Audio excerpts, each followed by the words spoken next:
Good morning. I am John Boyd of Mulatto Munitions. This is my basement, and you're joining me on this journey. I appreciate you tuning in. I got a few loyal subscribers. I appreciate you guys tapping in every time. So I'm using this YouTube channel as a way to get some of my longer form content out. I appreciate those who've been on my journey. I wrapped up my series by the time this comes out a couple weeks ago, reviewing America, Maybe It's Time to Renew Our Vows. It's kind of my call to have Americans come back together against a overreaching executive branch. But I wanted to continue that conversation, and I did an episode about my name, and a part of the branding, a part of the name from a lot of munitions. I'm a gun guy. I don't know how to say it any differently. And I think what's fun, what's challenging, as a black man who grew up in the South, guns were all over our community and not just in a negative way. The way black people are portrayed on TV is generally negative. So I wanted to continue. You are most likely seeing this video after I completed the What's in a Name. And a part of that conversation was surrounding guns. Uh, the name Mulatto Munitions, it's very personal. It includes, how I identify and my passion. Um, and so, using YouTube as a way to film longer content, I wanted using YouTube as a way to film and talk about some of my longer content. I wanted to highlight some of my higher performing um, Substack essays. Substack can feel um, like an elitist spot just because it's reading, and not everybody has time to sit there and read, especially words of either a stranger or b someone who's got a lot of content that it's personal, but is there a hook? I'm working on it. I'm working on it. So today I am reading my uh, essay titled "The Political Homelessness of a 2A Democrat." And yeah, I appreciate you joining. I'll give commentary throughout, and we'll hopefully try to get this done and recorded before little kids wake up. Uh, if you don't know, I have two kids under 4, and anytime you see me, especially here in the basement, they are both asleep, and I am trying to beat their wake up time. All right. So we'll start reading, and you can find this on my Substack, mulattomunitions.substack.com. I'll work on providing links in descriptions. Political homelessness of a pro 2A Democrat. The Democratic Party is turning its back on me. I don't want to leave it, but one day I will. This essay is difficult to write. While these beliefs I hold are personal to me, I don't believe I am above criticism. Gun ownership is a serious topic, and unlike other political conversations, I know the consequences of this could be deadly. If you disagree with gun ownership, it's okay to skip this article video. This essay is meant to change minds, but it's not meant to tell you that your sincerely held beliefs on firearms are invalid. I invite pushback. I just ask that you read this essay with an open mind. Democracy won't always be on the ballot. In a healthy democracy, there are 2 or more viable parties. I believe we only have one viable party today. One day I hope that I will have the luxury of being a single issue voter. One day I hope I will have enough privilege to vote for my most passionate issue, and it doesn't mean voting against anyone's right to exist. That day doesn't appear to be soon. I fear it won't be in my lifetime. The Democratic Party may not want to hear this, but they need to make a change if they truly want to be a big tent party. I'm a black man born in North Carolina. I've lived in 5 southern states before I purchased my first gun. I know my people's history. I'm not giving up on any of my guns or my descendants' access to the tools that will protect their freedom if the institutions fail them the way it failed their ancestors. I felt like it was important to include that in the early part of this essay, not only to tell people, I don't think it's invalid to believe, citizens shouldn't have AR 15s. I don't think it's invalid for people to feel that citizens shouldn't have semi-automatic firearms. I hold the beliefs that I have because of the environment that I grew up in, and people around me shared similar beliefs. I know also that I'm an anomaly. My Some of my really good friends who own guns do not believe citizens should own AR-15s. It's pretty funny. Most of them are military people, and I think it's, they've had experiences in their life that show them, these weapons should not be in the hands of an average person who doesn't have training, who may not have everything right in the head, and there's no supervision. I don't knock anybody for not feeling comfortable around guns. I just understand that, as a black man in this country, the government has failed to protect us time and time again. And, a little over I think it's been 2 weeks as I'm recording this since the Voting Rights Act was overturned. It's pretty obvious that the government does not uh the pendulum swings won't guarantee safety for African Americans from a citizenry that, once upon a time, had postcards of lynchings and had family events at lynchings. So I'm not going to have my safety be left in the hands of somebody who doesn't understand my culture and my history and won't be there to protect me or my family should we need it. So, getting off too far tangent, let's bring it back. The Democratic Party may not want to hear this. Nope, I've already read that. Trump's actions with federal agents have boosted gun ownership on the left. COVID and the chaos of lockdowns, looting, protests, and right-wing militias started a gun ownership boom in the early 2020s. A lot of those new gun owners look like me. They are looking for a political home. The Democratic Party should at least keep the lights on to entertain us. I know I'm an anomaly. I'm a left-leaning two-way absolutist. I don't agree with machine gun bans. I don't agree with magazine bans. I think red flag laws discourage gun owners from seeking mental health assistance. I'm going to see if I can. I don't like the way that came out. I know I'm an anomaly. I'm a left leaning two-way absolutist. I don't agree with machine gun bans. I don't agree with magazine bans.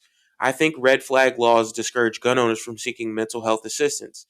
The first gun controls on the, in this the first gun control laws in this country were designed to keep guns out of the hands of black people. Gun control seems to have the most negative impact on the black community as opposed to others. I don't believe gun laws on their own make us a safer country. It takes firearm education and accident prevention along with security measures to help regular people stay safe. That I believe is that I believe are most impactful. It takes firearm education and accident prevention along with security measures to help regular people stay safe. That I believe are most impactful. I uh I rely on Grammarly to help me edit some of these things. Big apologies for my Substack friends who read and be like, John can't write. I'm trying my best, guys. I promise I'm getting better. The guns are already here. I'll restart. It takes firearm education and accident prevention along with security measures to help regular people stay safe. That I believe are most impactful. The guns are already here. Unless they are completely taken away, we should act as if they will be here forever. Again, this is me saying, hey, I know I'm an anomaly. Even in the gun community, not everybody believes what I believe. Um, but like that doesn't mean you have to be on board with me. I get it. I'm different, and I try to explain, but this is writing. So who's reading? Policy versus personal responsibility. Mental health awareness is at an all-time high in modern American culture. Despite what MAGA or Trump wants you to believe, more people are aware and able to use the correct terms when describing their mental state. People in search of help generally have psychiatrists or psychologists available within a Google search. People in search of help generally have psychiatrists or psychologists available with a Google search. Seeking mental health help should be free. Let me say it again. The government should subsidize mental health assistance.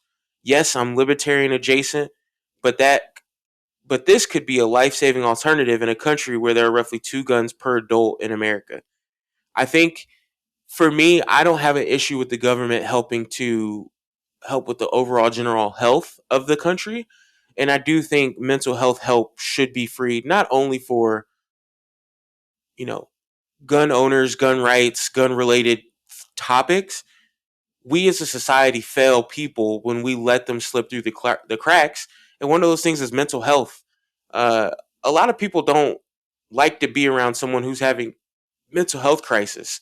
And I think we as a country fail people, especially in a country that has this much wealth generated from people, that we fail to bring those who are dealing with mental health crisis, or even it may not be a crisis, it may just be a momentary issue, and we set them back and say, you got to spend money that you're already finding it hard to collect, to talk to someone who may not solve their problems, but at least gives them a way to speak out loud how they're feeling, and those people can address it themselves. Anyway, I am gonna try to stop saying anyway. I got good feedback from one of my fans about using anyway too much. Gun owners should be of sound mind when operating or around firearms. Laws written by Democrats bring government into the equation against the will of the person in need. While I think we unfortunately live in a world where this is necessary, it should also be the last resort. In my honest opinion, I am not incentivized, excuse me. In my honest opinion, I am incentivized not to seek mental help in our current system. If something were to happen for even a moment before because of someone else's In my honest opinion, I am incentivized not to seek mental help in our current system.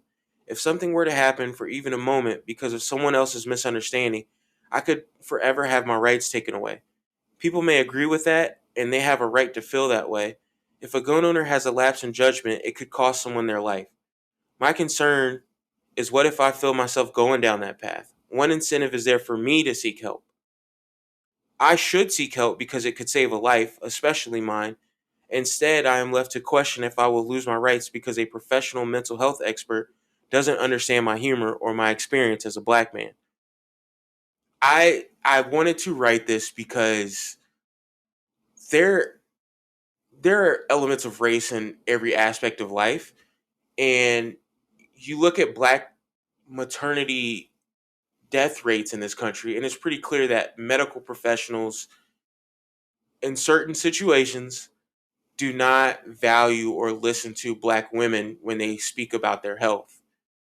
As a black man, I don't know, and I've never been to a psychiatrist. I believe that's something I want to do in the future. Um, but I know that I have had conversations with white people, and they don't understand the position that I'm coming from. And you could argue it's a lack of culture, not lack of culture. You could argue it's a cultural issue between myself and them. You could argue that it's a class issue between me and them. My concern is when it comes to my rights to own a firearm, if I am talking to a psychiatrist and I talk about what it feels like to grow up in a room and always feel like the other, my entire life I've been a minority, and outside of being home, in my home, that's the only time that I've been a part of the majority race. And now in my adult life, I am in a predominantly white space, 90% of my life. A white psychiatrist may not understand how it feels to have to put on and, borderline wear a mask around certain people and other people to make them feel comfortable. And so, that is one of my big fears for looking for a psychiatrist. I would like a black, preferably man, because I feel like we could break down and get past certain barriers. And, you know, I know that might sound or feel racist to some people, but if we are true and honest and not pretend like we have a colorblind society, the cultural differences in background are the coded language behind the way I talk, behind my beliefs. And it's already tough as a black man to try to communicate that to white people, but there are white people who are receptive and there are white people who don't care. And I can't tell the difference. I have to be fully honest, but as a 6'4", 300 plus pound black man, I have to make sure I don't scare anybody. And then you add in firearms. I got to make sure I can't scare anybody. I believe gun owners should be open with their friends and family. They should have a legitimate plan to remove firearms should that situation demand it. I know not every person has the same structure as me. I have a good support system. I wish I had more people in my life who were familiar with firearms. If I experienced a mental health episode today, I would want to trust someone who could remove me from the firearms or vice versa. I also know that that is a more libertarian answer because less government, you know, me and my community can solve this issue as the spirit behind that. Ultimately, we don't live in that world. Not everyone feels comfortable around guns or domestic violence situations. Red flag laws are a good thought, but the person subject to those laws should see a courtroom before their firearms and rights are taken away to avoid injustice. I own my guns to make sure myself and my descendants will never face slavery in this country. I wish my ancestors had my firearms if they ever came upon a slave patrol. I wish Emmett Till's uncle was armed and part of a community that would rise up if those men came around asking about his teenage nephew. I own firearms to make sure I'm a hardened target should someone want to harm me or mine. I get tired of voting against my most basic right of self defense, using any weapon that I feel most comfortable using to protect myself. I'll keep going. I also know that MAGA and Trump's legacy are and will continue to be the longest term threat to any minority in this country. His supporters, who are racist, will still exist after he is out of politics. The ones who concern me most won't go quietly into the night after a political loss.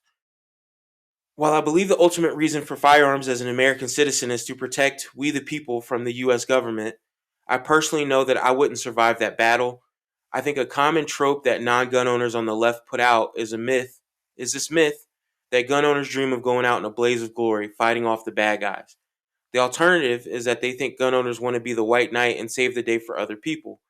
My truth is that I'm selfish. I will first and foremost protect myself and my family. I've talked to white supremacists who have shown me pictures of their firearms. I've talked to people who think the world would be better without black lives. I want to make sure that what I have is better than what they have. I don't expect anyone to lay their life on the line for me and mine. If things escalate, that duty is on me. That paragraph is one that is a vulnerable commentary of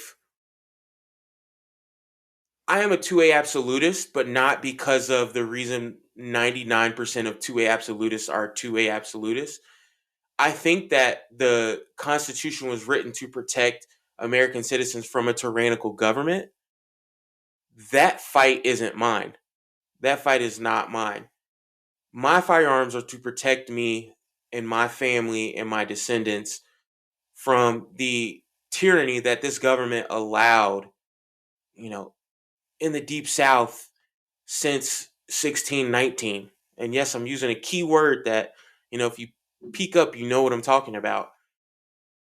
African Americans have lived under a tyrannical government, I would argue, probably up until the Civil Rights Act, where we were recognized as full citizens. But you could argue even post then, there's an element of our political system that wants to the uh, revert where the progress that Black people have made, and that shouldn't be ignored. And those people being in charge and in control of the government, it's very important that we keep up the fight. So I'm also saying, I'm not seeking Armageddon. I'm not seeking a civil war. I hope and pray that my firearms always and only ever stay locked in a safe or out at the gun range and never have to be used in defense of my life or my family's life. But again, as has happened in this country through conversations that I've had with people, there is a threat for purely having black skin in certain spaces. And I have a duty to protect my family. And I am not going to leave that protection up to, calling 911, who may show up and shoot me thinking I'm the bad guy. And I'm not going to leave that responsibility to, you know, wealthy people who can afford to leave if things get bad. And they say, you shouldn't have that. That's not necessary. But again, if things get bad, they will leave and they will tweet and, you know, say, oh, what a shame. That shouldn't have happened. But they'll do it while, sipping a Chardonnay somewhere. To be completely honest, I don't seek a gun battle because if I ever win, my life will be over. If I used my firearm for anything other than self-defense, the best case for a gunfight is someone else raising my boys and me leaving my wife on her own to be both provider, nurturer, and protector. I'll either lose my freedom, finances, or my life. The sad compromise that I must make is that my life is less valuable than theirs. If someone were to try to harm them, it is my responsibility to give my family its best chance to survive. Again, legally, my best bet is using my firearm in a clear self-defense situation. Anything else is playing with my freedom and the life that my family will live. And as a protector, as a provider, as a nurturer, I am setting my family up to struggle should I make a decision that leaves them without at least, me as a person. I could suck. I could have no job. I could bring in no money, but I I provide wisdom. I provide history. I provide protection. As long as I'm here, I'm able to do something to help. I'm able to make a change that helps. But if I play with my freedom using my firearms incorrectly or play with my life using my firearms incorrectly, I leave my wife, my two boys, you know, I leave them behind. But then all the other people, you know, that I don't want to say the big word, but it's a very serious topic and people should evaluate and understand, whatever setbacks you're going through, it's momentary.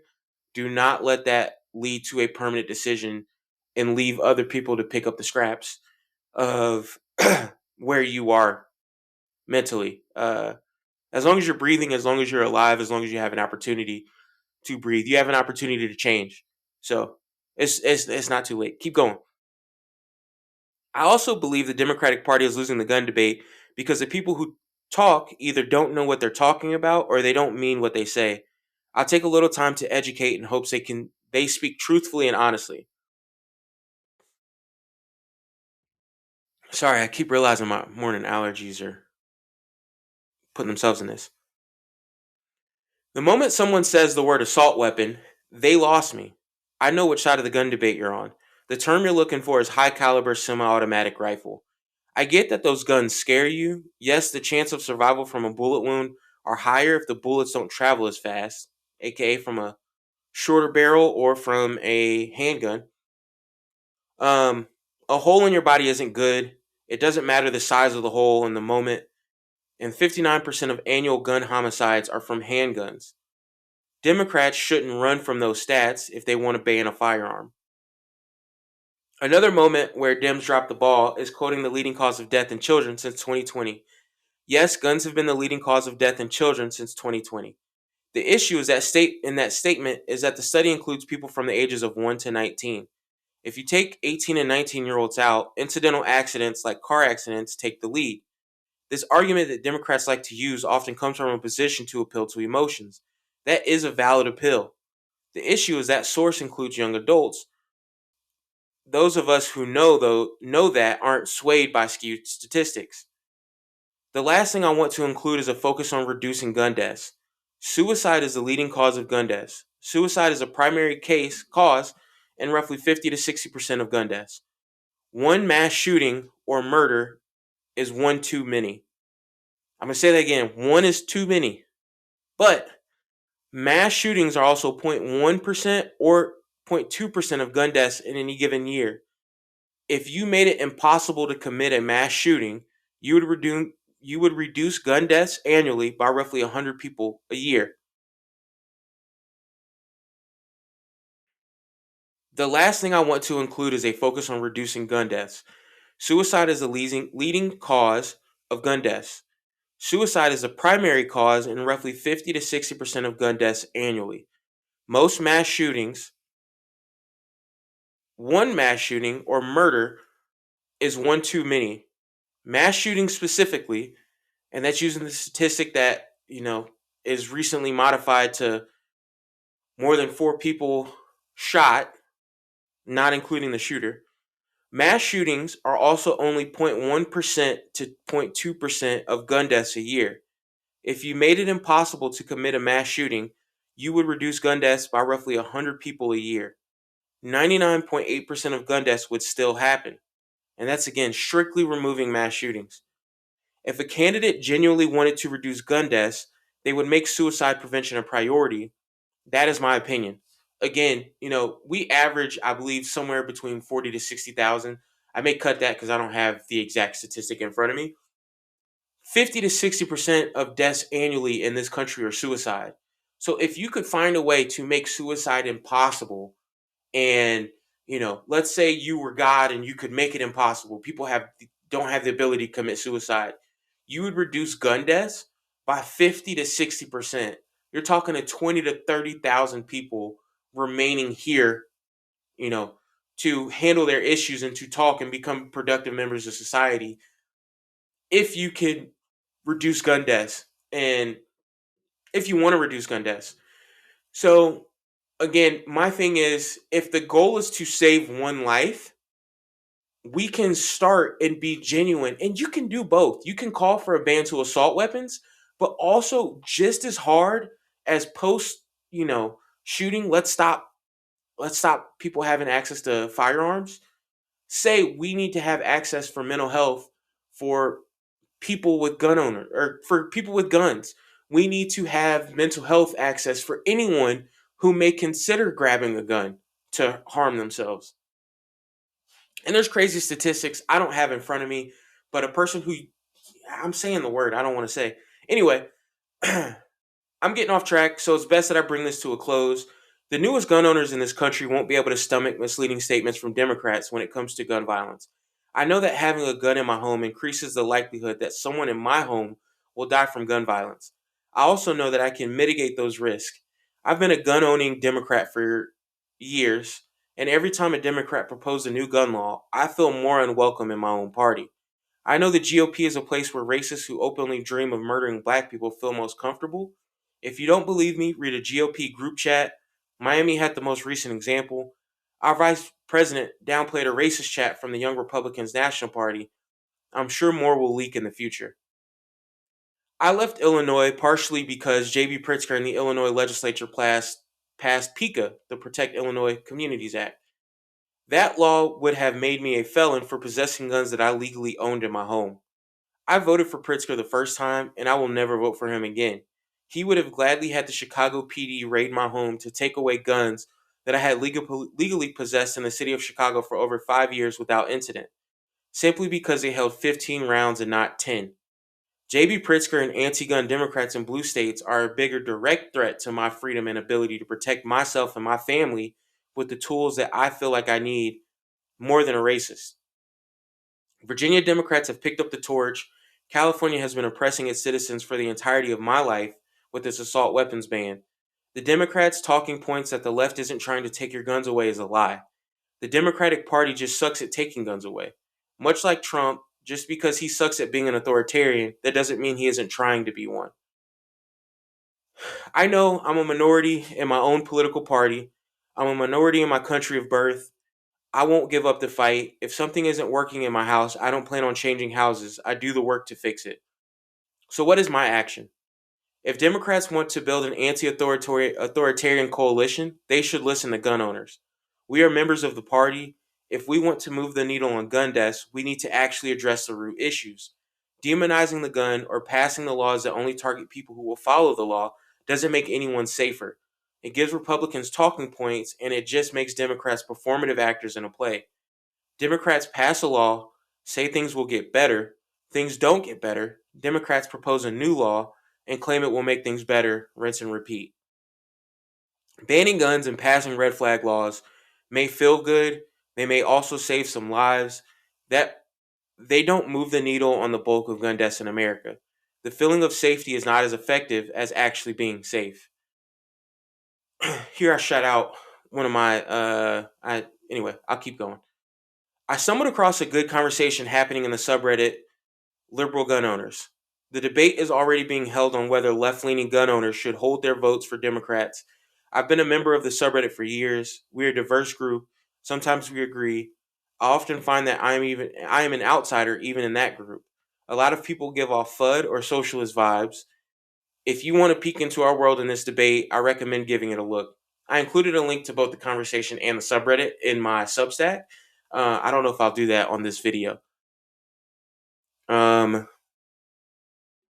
that was my reading of my Substack titled "The Political Homelessness of a Pro-2A Democrat." So, kind of in review and big picture, I appreciate you staying this long and watching me read. I think it's very frustrating. I have vocally spoke, multiple times, I would say, on the internet about the frustration of, I have left the South, moved to the Midwest, and I am sometimes made to feel bad, but oftentimes made to feel unwelcome because I speak passionately about topics that are dear to my heart. And one of those things is guns. And I get that people here feel a certain way about firearms. But I think what's tough, the South and Black people in the South are living actual history. Like, the Jim Crow-ness of the South, the caste system of the South didn't disappear. It morphed and it took different forms. In my home state of North Carolina, I had to grow up in Fayetteville. I think it was the countywide.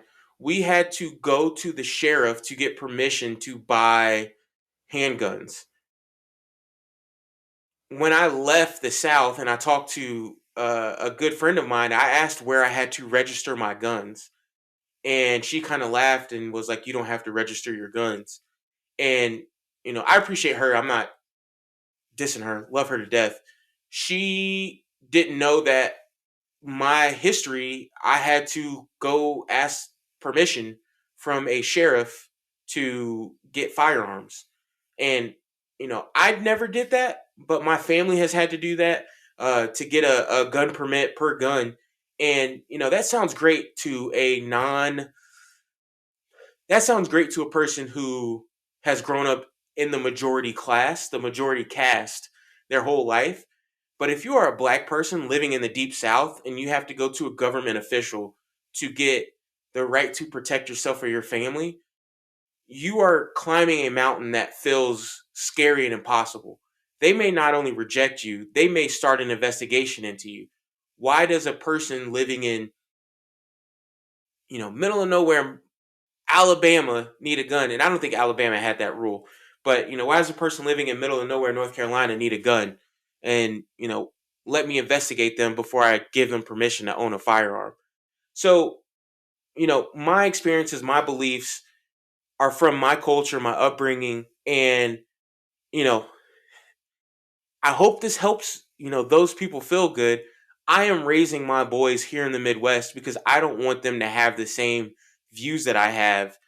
I had to navigate racist and racism, going to the grocery store, making sure that I didn't upset the caste system that we have of speaking too loud or being too rowdy or, being a kid. And so, I internalized those things And when I'm raising my kids now, I don't want them to have those moments. But a white person growing up somewhere else may not understand what that feels like as a black father seeing black kids run around and seeing people look at them and look at these, wild kids.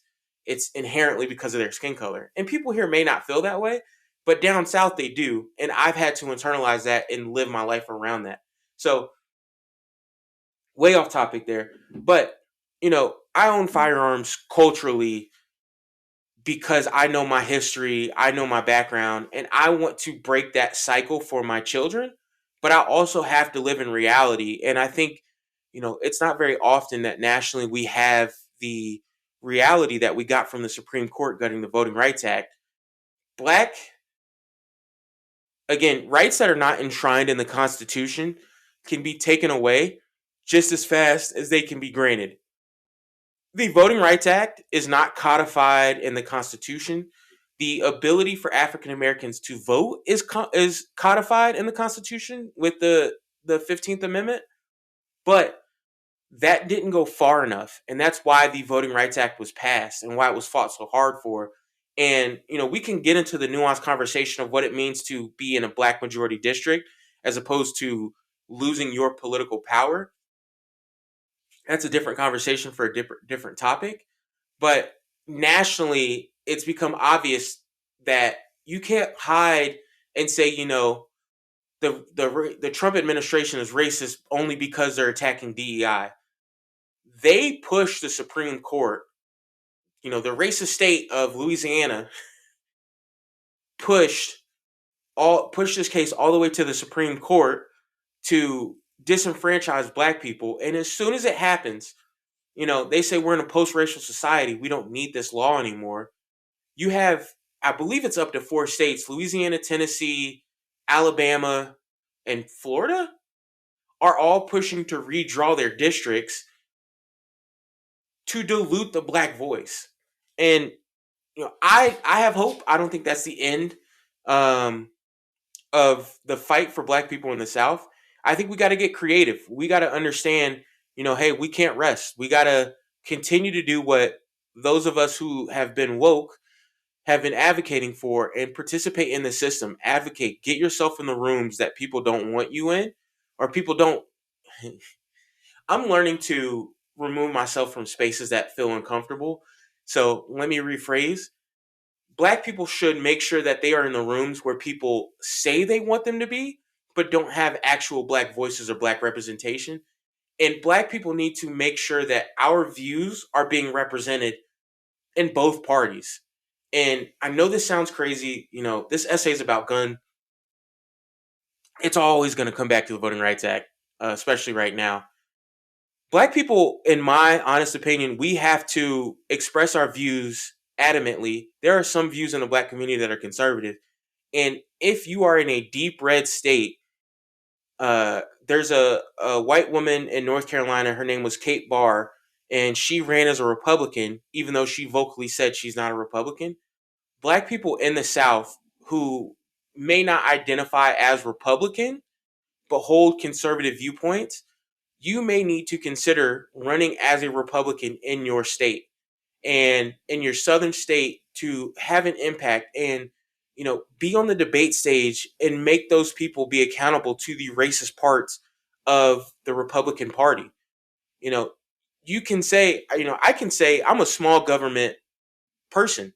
And so if I'm in the room with a Republican and I don't believe that the government should, artificially raise prices, I don't believe that the government should, tell a family what school they should go to. I don't believe the government should tell families what they should do within their 4 walls of their home as long as it doesn't harm anyone. So I have the same views as this person to my left or my right, but I'm not racist. And they believe that black people shouldn't have access to grants that focus on black maternal health. I don't think, they don't think black people should have X, Y, or Z. They're very subtle racist talking points that racists do in the South, and they go unchallenged. They can wear the big umbrella of, I'm a Republican. There was a stupid, I'm calling them stupid. There was a stupid representative in Tennessee when asked, uh, if Memphis was a majority black city. And he goes, "Oh, I don't know." And they play this, "I'm dumb, I'm just asking questions" persona to hide that bigotry so they can't outwardly say, "Yes, we're withdrawing Memphis because it's a majority black district. We're diluting that black vote." They have to say, "Well, we're just doing it to, split up that group so we could get more Republicans." It's like, we know. And so, if there's a black man who's a Republican running against that person, you can be in that room and you can out conservative racist people. Racist people in the South, although they are, and again, this is not me talking about all Republicans. There are great Republicans that I know all over the country, even in the South. Racist Republicans that are hiding in the South, they're hiding their racism. They are stupid. They are dumb. They will advocate against conservative principles if they see that it's a way to push black people down and elevate white people. And that that's why a person like Donald Trump with MAGA could damn near be socialist in some aspects, damn near be authoritarian in some aspects, but still pretend to be this conservative Republican. I mean, conservative small government Republicans would hate tariffs. That's his favorite word. He wants to impose the government on what you buy and where it comes from. Way off topic. I'm probably going to keep this video extra long just because, fuck it, kids are still asleep. I'm vibing. Back to guns. So it's tough as a black man, you know. There's a place my family goes to where I am probably one of three black people, and I'm the only black person that's over the age of 18 that I know of in this city. And so if a racist white person decided, "I'm going to take this out on a black man, or I'm going to take this out on black people," in that small town, they know where I am. They know who I am. They know where to find me. And I can't rely on everybody else who says you don't need that to show up in the event that I need them. I'm not going to ask someone else to give their life up for me. But if you want me to give my guns up and say, "I don't need this, I'm going to give that away," I need you to step in place of that gun and defend my life. And unless you are willing and able to do that, I'm not going to trust you. I'm not going to rely on you for my safety and for the people that I'm responsible for to keep them safe. Because hate will show up. It will. And how you respond is going to determine whether you live or die. And there are great books that talk about this. I know it's woke in DEI to bring up black stories, but it has worked in this country. And I won't even bring up a black story. Shout out to the Lumbee Indians in Lumberton, North Carolina. In the 1950s, an armed group of men ran out the Klan from having a rally outside of Lumberton, North Carolina. And they used firearms. Shots were fired.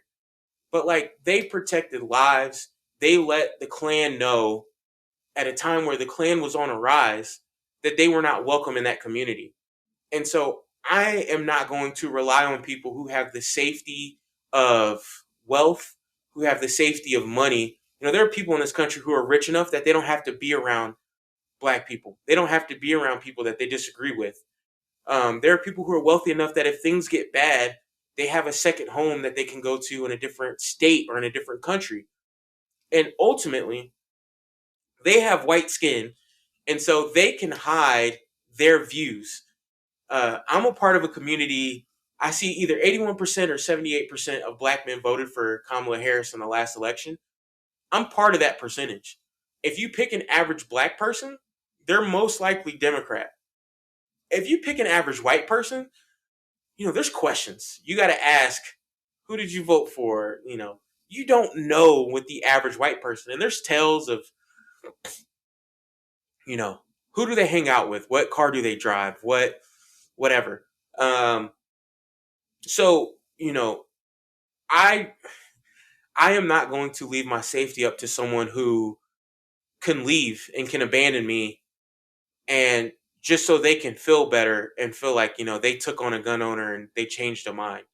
And I get if you've been a victim of gun violence, if you have been in a space that was a mass shooting, or you lost someone who's from a mass shooting, you have every single right to push back and challenge guns every step of the way. I don't invalidate those people. I don't want to say they're wrong. What works for them does not work for me. And that's my point. That's my viewpoint. And I think, at this time in this country, Democrats should be looking to expand our tent. And again, I identify as a Democrat because I don't have a healthy alternative. If the Libertarian Party, there's like the Libertarian Party of like New Hampshire that's racist for no reason. If the Libertarian Party made itself a viable party, I would leave Democrats today and become a Libertarian. The Libertarian Party isn't a viable path for me to get things done that I want done. The Republican Party, especially in the state of Indiana, does not adequately represent me and my values. I I'm going to stop. But, you know, Democrats need to win elections. And I think the biggest threat countrywide is Donald Trump and MAGA. And, they've stopped trying to put policies that people like in place. And they've started to try to impact who can vote and control how people vote and control, you know, which representatives voters select. And I would say in a healthy relationship, there's pushback because, we the people aren't the same as our government. And it's good to see disagreement. But we the people have given the government too much power. And we have to be politically engaged and act and take it back. And I think, my buried frustration is a suspicion that people are locking out because it's uncomfortable. Life is uncomfortable because the people who came before you didn't do what was needed or do what was right. Life is uncomfortable because what you are doing is removing yourself from the process and you're letting someone else take control for your life. Like that's that pisses me off because I don't have a choice. If I don't participate, if I don't do what's right, it could cost me my life, it could cost my kids their lives. And if I don't make a change in this country today, I'm leaving it for someone else to do it. And it's scary. I could lose my job. I could lose my freedom. I could lose whatever. And I invite, what I would prefer to be a private life into a public space. And, I'm not against criticism. I'm not against uh, people having different opinions than me. My my issue is people giving up. Like, you've